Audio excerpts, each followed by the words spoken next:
دوستو آج میں نے سوچا کہ تھوڑا سا یہ فلسطین کا مسئلہ جو کہ عرصے کے بعد دوبارہ سے ایک دم جو ابھرا ہے اس پہ ڈسکس کی جائے.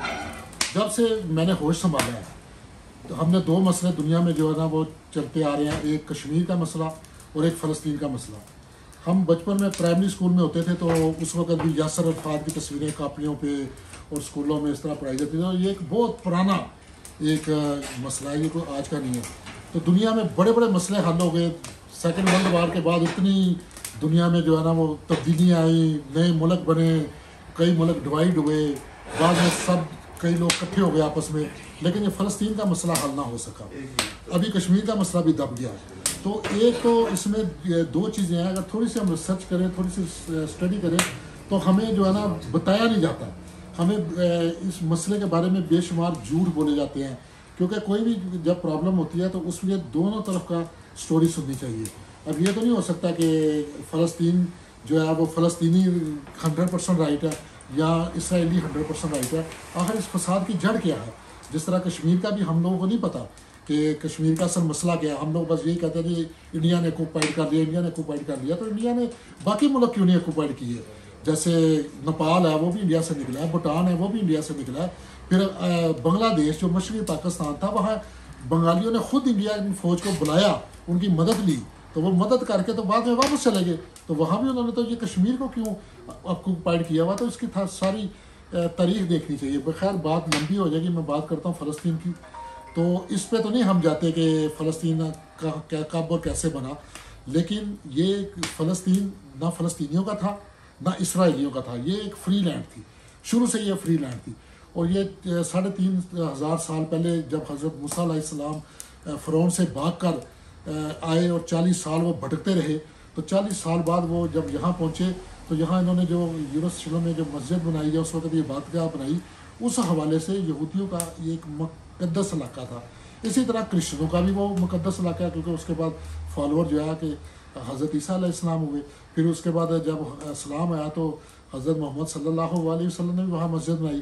تو یہ ایکچولی تینوں مذہبوں کا ایک مشترکہ شہر بن گیا. تو یہ ویسے فری لینڈ تھی. عثمانی دور میں بھی یہ بالکل کوئی فلسطین نہیں تھا, کوئی اسرائیل نہیں تھا, یہ فری لینڈ تھی. اس کے بعد جب برٹش نے عثمانیوں کو شکست دی تو اس کے بعد انہوں نے وہ قبضہ کیا, اور جب قبضہ کیا تو سیکنڈ ورلڈ وار میں جب انہوں نے مارنا شروع کیا یہودیوں کو پوری دنیا میں, نازیوں نے, تو یہودی بھاگ کے یروشلم, کیونکہ مقدس تھا, ان کی جگہ تھی, جیسے اگر ہم پہ کوئی آفت آئے تو ہم مکے جائیں گے, تو وہ اس طرف بھاگے.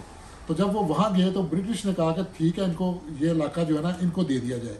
تو اس علاقے کا انہوں نے ایک ٹکڑا اسرائیلیوں کو دے دیا, ایک ٹکڑا انہوں نے اسرائیلیوں کو دے دیا, اور ایک فلسطین کو دے دیا. اس طرح وہاں فلسطین اور اسرائیل دو بن گئے.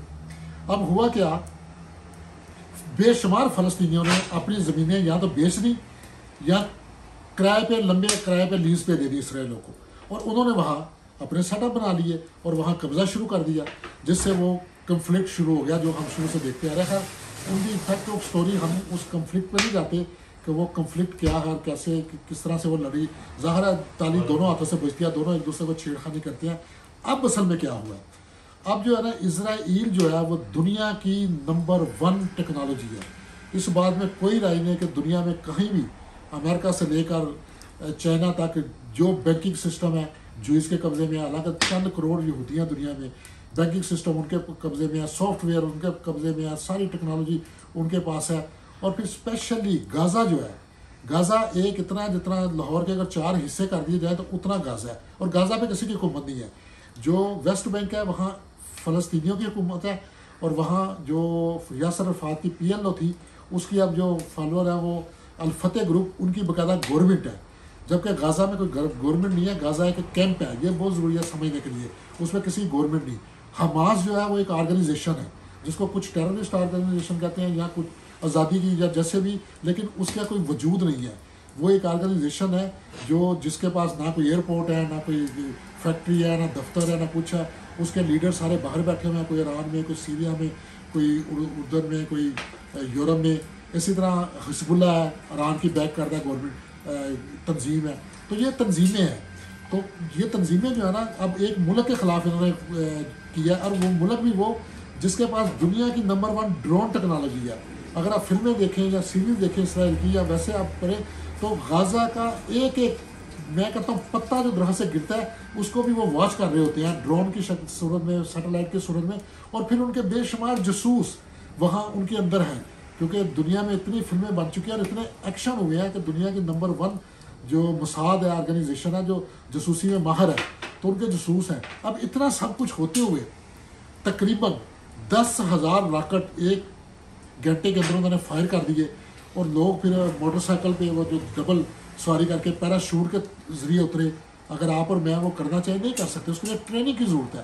تو میرا صرف سوال یہ ہے جو کوئی نہیں کر رہا پاکستان میں, ہر ٹی وی پہ آپ دیکھیں گے اکثر کہیں گے اسرائیلی کی اینٹ سے اینٹ بجا دی, یہ کر دیا وہ کر دیا, فتح لے لی, وہ بڑک بازی جو ہے نا وہ.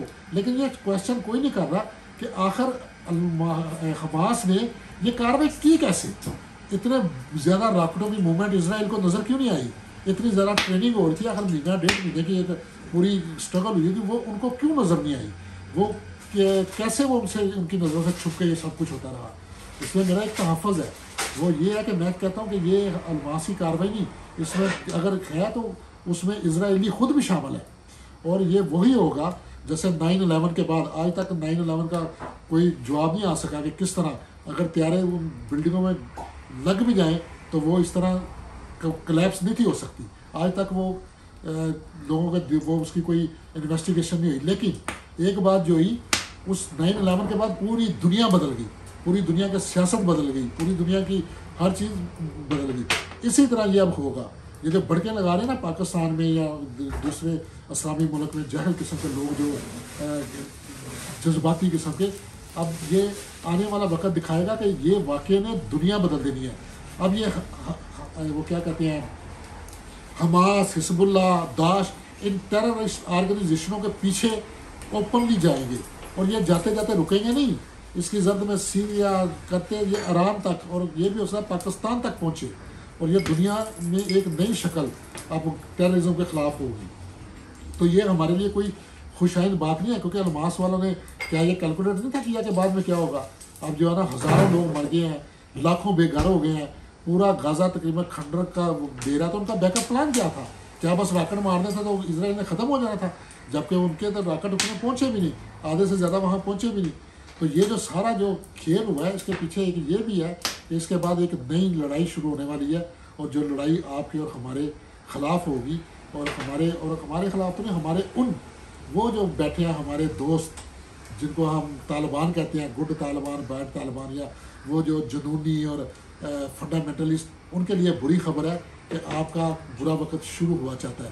اس لیے اب یہ نعرے بازی جو ہے نا یہ ریلیاں نکالنی اور نعرے بازی بند کرو, کیونکہ آپ کے چہرے کیمروں میں آئیں گے تو پھر وہ جیسے کہتے ہیں گھر کے گھس کے ماریں گے. تو میری دعا ہے کہ کم از کم ہمارا ملک, ہمارے علماء اور ہمارے دوست اس آگ سے محفوظ رہیں.